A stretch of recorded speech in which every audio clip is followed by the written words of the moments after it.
Olá, boa noite a todos. Sexta-feira, 26 de maio. Então aqui eu e o Gabriel para comentar nossa semana. Muita coisa aconteceu nessa semana. Ontem saiu um índice de inflação interessante dos Estados Unidos. Acho que voltou aí na pauta do Fed, talvez um novo aumento de 0,25 na próxima reunião. As apostas nesse 0,25 já estão em torno de 55%. E a questão do teto da dívida, do aumento do teto da dívida, que tem um deadline aí para 1º de junho, que também ficou rondando os mercados a semana inteira. Mas apesar de tudo isso, o mercado foi extremamente resiliente, principalmente pelo balanço da Nvidia que saiu essa semana e veio surpreender o mercado assim muito. A Nvidia subiu 30% no aftermarket, depois no dia seguinte sustentou essa alta. Então esse balanço da Nvidia trouxe um ânimo novo para as empresas de tecnologia, principalmente aquelas ligadas com a inteligência artificial, que acho que é o tema da moda. Gabriel, de Brasil, o que você me diz? Bom, a situação no Brasil melhorou também. A gente teve os dados do IPCA 15 de maio divulgados essa semana, vieram abaixo do consenso, principalmente com uma desaceleração dos núcleos, o que aponta aí de uma maneira positiva. O próprio Roberto Campos deu uma entrevista para o Globo News que ele também se mostrou mais otimista. Ele sempre vinha bastante cauteloso, né, nas entrevistas dele, e agora ele teve um tom um pouco mais otimista em um possível início no ciclo de cortes, né. Tivemos também a aprovação do arcabouço fiscal, né, que foi um pouco mexido no Congresso, acho que ficou mais pró-mercado e agora ele foi aprovado com uma votação bastante expressiva. Um ponto interessante também que a gente está vendo aqui, a gente está vendo na Santa Fé, é o movimento da curva, né? Então a curva de juros do Brasil tem fechado, e isso tem dado um ânimo bastante interessante para as ações, em especial as small caps, que têm performado de forma bastante positiva nos últimos dias. Eu achei bem interessante essa entrevista do Roberto Campos Neto também essa semana. Isso aí fez com que o mercado brasileiro ficasse muito firme. A Bolsa brasileira está com um jeito diferente do que das outras vezes, fechando firme. Eu acho que as coisas estão mudando por aqui. Vamos lá, vamos avaliar um pouquinho como é que foi o fluxo. Então, uma semana de fluxo estável. Na verdade, em maio o estrangeiro está tirando um pouquinho de dinheiro da Bolsa, mas tivemos aí o EWZ firme, né? A gente continua naquele range, na parte superior, mas ao que tudo indica, e pelo que a gente falou aqui, é provável que a gente consiga superar a parte superior dessa vez. Vamos ver como é que a gente vai se comportar. Eu acho que o pregão de hoje foi um pregão extremamente importante no S&P, a gente está vendo aí o VIX também se distanciando, eu acho que a gente está mudando de patamar, como eu tenho dito aqui, e vejo o S&P subindo mais e o VIX e a curva abrindo um pouco mais também, esse distanciamento abrindo um pouco nas próximas semanas. Então, o S&P é para cima, a Bolsa Americana é para cima, a tecnologia continua sendo para cima. Dólar Index também teve uma semana de valorização, né?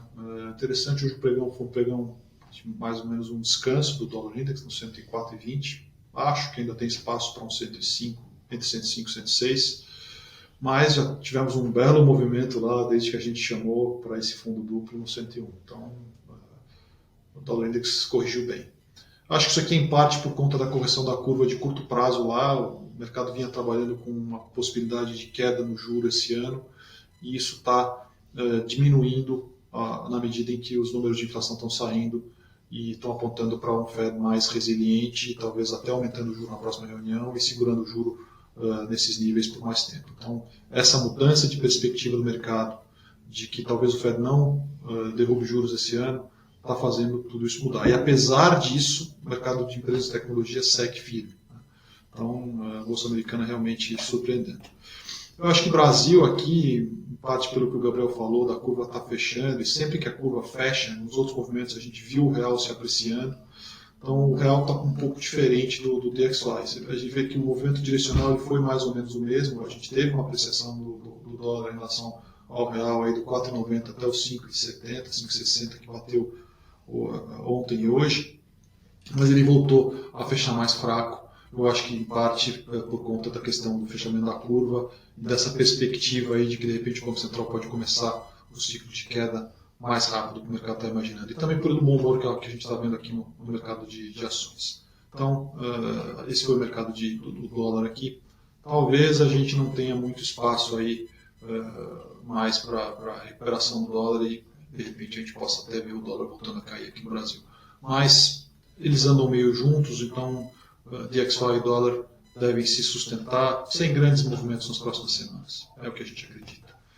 Bom, com relação aos fundos, boa semana aqui, Aquário subindo 1,06, a Bolsa 0 a 0, a Bolsa Brasileira 0 a 0 aí na semana, o Scorpio subindo 1,31, ganhando um alfa bom.